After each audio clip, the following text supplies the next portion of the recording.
आखिर मॉल में क्यों बजाया जाता है स्लो म्यूजिक? वजह जानकर हैरान रह जाएंगे आप। क्या होते हैं नेल हाउस, जिसकी वजह से सरकार को होती है परेशानी, और इस देश में इनाम के लिए नहीं बल्कि किसी दूसरी चीज के लिए घोड़े पर रेस लगाते हैं लड़के। एक ऐसा रेस्टोरेंट जहां ड्रिंक पीने के बाद ब्रा उतार देती हैं लड़कियां, लेकिन क्यों? और नए कपड़े हमेशा धोकर ही क्यों पहनने चाहिए? वजह जानकर दंग रह जाएंगे आप। यकीनन आपने आज से पहले इतने अमेजिंग फैक्ट्स नहीं सुने होंगे, इसलिए वीडियो को आखिर तक जरूर देखें। फैक्ट नंबर 1, ये तो हम सभी जानते हैं कि प्राचीन काल में धरती पर डायनासोर का राज हुआ करता था, जिनका शारीरिक आकार बहुत ही बड़ा होता था। लेकिन क्या आप जानते हैं कि धरती पर बड़े आकार के डायनासोर के साथ छोटे आकार के डायनासोर भी पाए जाते थे, जिसके अवशेष हाल ही में वैज्ञानिकों को मिले हैं। दरअसल थाईलैंड के नाखू जिले में फू फेक फॉरेस्ट पार्क में शोधकर्ताओं को डायनासोर के फुटप्रिंट मिले हैं, जो बलुआ के विशाल पत्थर पर बने हुए हैं। ये फुटप्रिंट्स 30 सेंटीमीटर लंबे और 17 से 31 सेंटीमीटर चौड़े हैं, जिससे ये पता चलता है कि उस डायनासोर की शारीरिक आकृति काफी छोटी रही होगी। वैज्ञानिकों की माने तो ये डायनासोर छोटे शरीर वाले थे, जो छोटे आकार के जीव जंतुओं को खाकर अपने भोजन की कमी को पूरा करते थे। इन छोटे आकार वाले डायनासोर की शारीरिक लंबाई 2 से 5 मीटर के बीच होने का अंदाजा लगाया जा रहा है, जबकि इससे पहले वैज्ञानिकों का मानना था कि धरती पर छोटे साइज वाले डायनासोर का अस्तित्व नहीं था।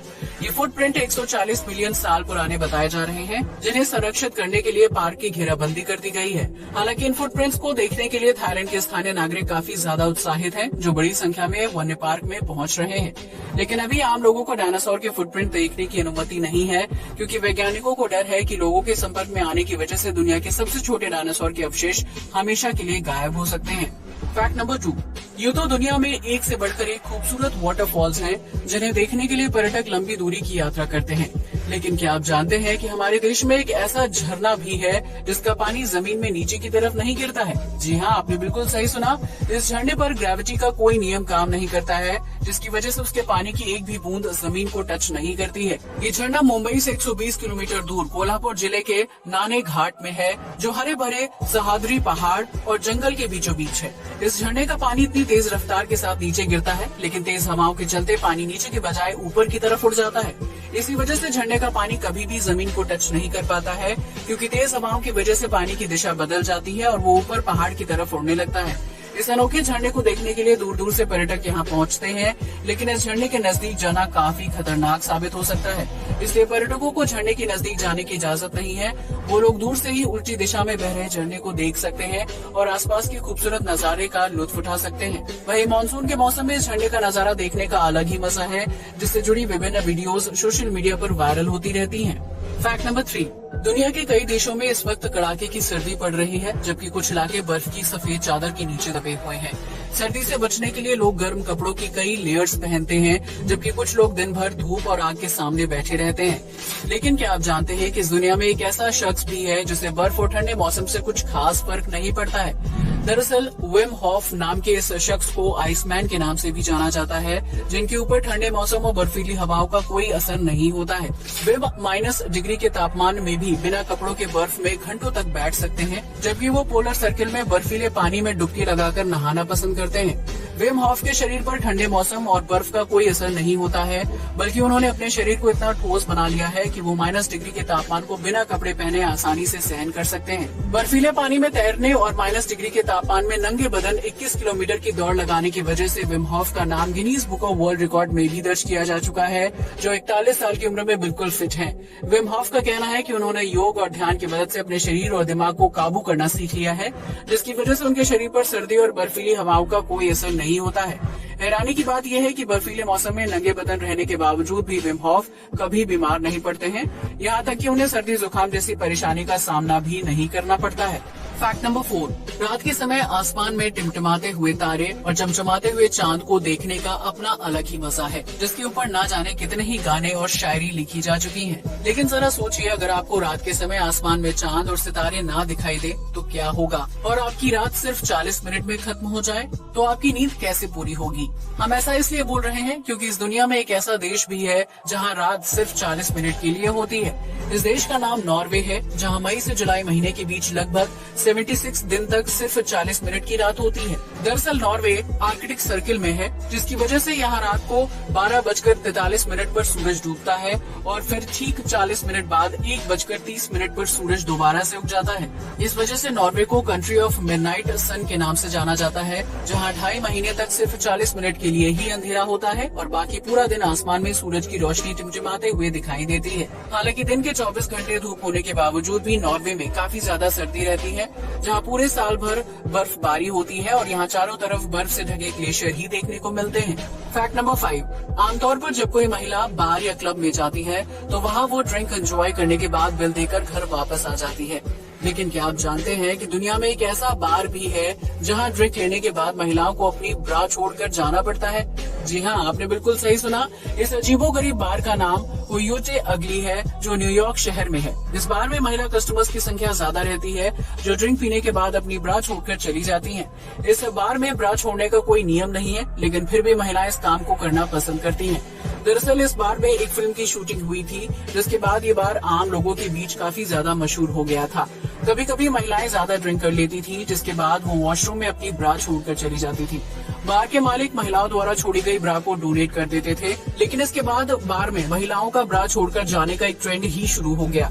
वर्तमान समय में ये बार अपनी ड्रिंक्स और म्यूजिक से ज्यादा ब्रा के लिए मशहूर है, जहां पार्टी करने के लिए महिलाएं दूर दूर से आती हैं और ड्रिंक पीने के बाद अपनी ब्रा को यादगार के तौर पर बार में ही छोड़ जाती हैं। इन सभी ब्रा को जरूरतमंद महिलाओं और लड़कियों को दान कर दिया जाता है, जिसकी वजह से बार मालिक भी महिलाओं को ब्रा छोड़कर जाने से मना नहीं करते हैं और इसकी वजह से उनका बार भी काफी ज्यादा मशहूर हो गया है।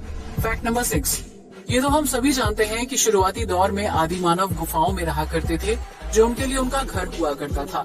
लेकिन जैसे जैसे इंसान का शारीरिक और मानसिक विकास होने लगा, वो गुफाओं को छोड़कर मैदानी इलाकों में आ गया और घर बनाकर रहने लगा। अगर आपको लगता है कि आज के दौर में कोई इंसान गुफा के अंदर नहीं रहता होगा, तो आप बिल्कुल गलत हैं। दरअसल चीन में जोंगडोंग दुनिया का इकलौता ऐसा गाँव है जो गुफा के अंदर है।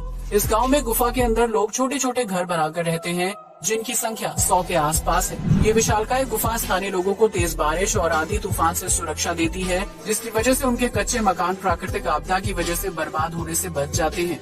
इस गुफा के अंदर रहने वाले लोग बहुत ही कम संसाधनों के साथ अपना जीवन जीते हैं, जिनके पास बिजली, पानी और सड़क जैसी मूलभूत सुविधाएं भी नहीं है। हालांकि इसके बावजूद भी यहाँ के लोग अपने घर और गुफा को छोड़कर दूसरे गाँव या शहर में बसने के लिए तैयार नहीं है, क्योंकि उन्हें लगता है कि किसी दूसरी जगह पर वो इतने सुरक्षित नहीं रह पाएंगे। ये गुफा बाहर से देखने में काफी डरावनी लगती है, लेकिन इसके अंदर एक छोटी सी दुनिया बसी हुई है, जिसके बारे में चीन के बहुत ही कम लोगों को जानकारी है। फैक्ट नंबर 7, आप में से बहुत से लोगों को शॉपिंग करना पसंद होगा, जो नए कपड़े खरीद कर उन्हें तुरंत पहन लेते हैं। लेकिन क्या आप जानते हैं कि दुकान या मॉल से खरीदे गए नए कपड़ों को डायरेक्ट नहीं पहनना चाहिए, बल्कि उन्हें पहले अच्छी तरह से धोना अनिवार्य होता है। दरअसल किसी भी कपड़े को बनाने के लिए विभिन्न प्रकार के केमिकल युक्त प्रोडक्ट्स का यूज किया जाता है, जिन्हें वॉश नहीं किया जाता है और सीधा बाजार में बिक्री के लिए भेज दिया जाता है। अगर आप केमिकल युक्त कपड़े पहनेंगे तो बहुत ज्यादा चांस है कि आपको स्किन संबंधी बीमारी हो जाए। इसके अलावा मॉल या शॉपिंग सेंटर में एक ही कपड़े को कई लोग पहनकर ट्राई करते हैं, जिसकी वजह से उनके शरीर की बीमारी और पसीना उस कपड़े में लग जाता है। अगर आप उन ट्राई किए गए कपड़ों को डायरेक्ट पहन लेते हैं तो बहुत ज्यादा संभावना है कि आप पसीने के जरिए फैलने वाली बीमारी के शिकार हो सकते हैं। इसलिए जरूरी है कि जब भी आप नए कपड़े खरीदें तो उन्हें पहनने से पहले एक बार अच्छी तरह से धो लें, ताकि उसमें केमिकल तत्व और अन्य प्रकार के वायरस साफ हो जाएं, जिससे किसी प्रकार की बीमारी फैलने का खतरा नहीं होता है।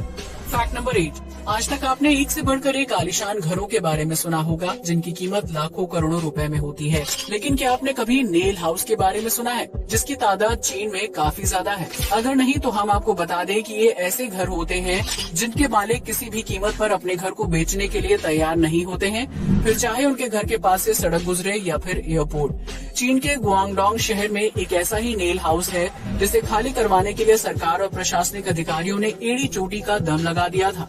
दरअसल इस 5 मंजिला इमारत वाली जमीन के ऊपर हाईवे बनाया जाना था, जिसके लिए सरकार ने सभी लोगों को मुआवजा दिया था।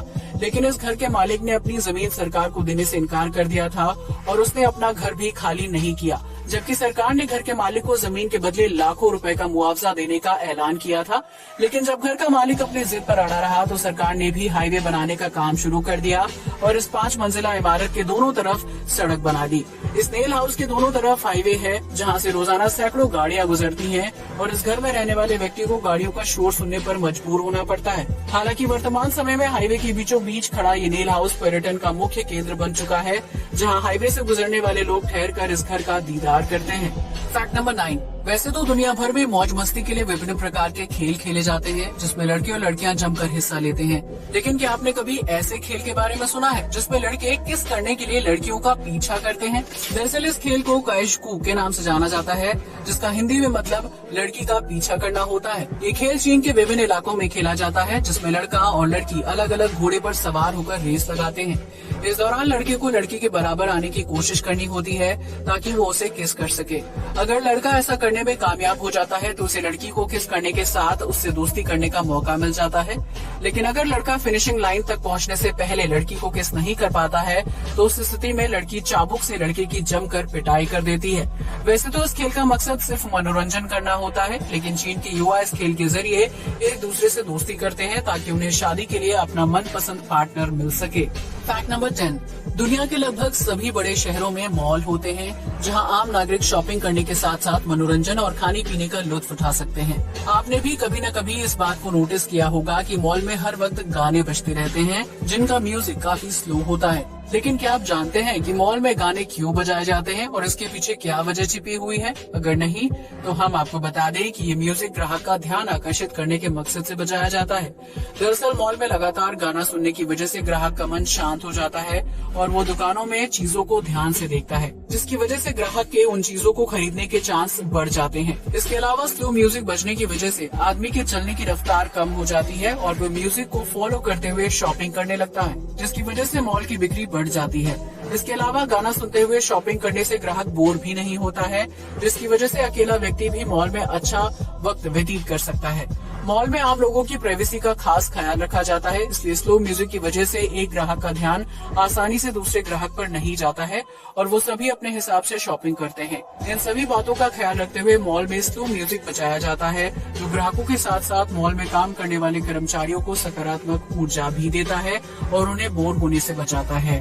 आज के लिए बस इतना ही। जय हिंद दोस्तों।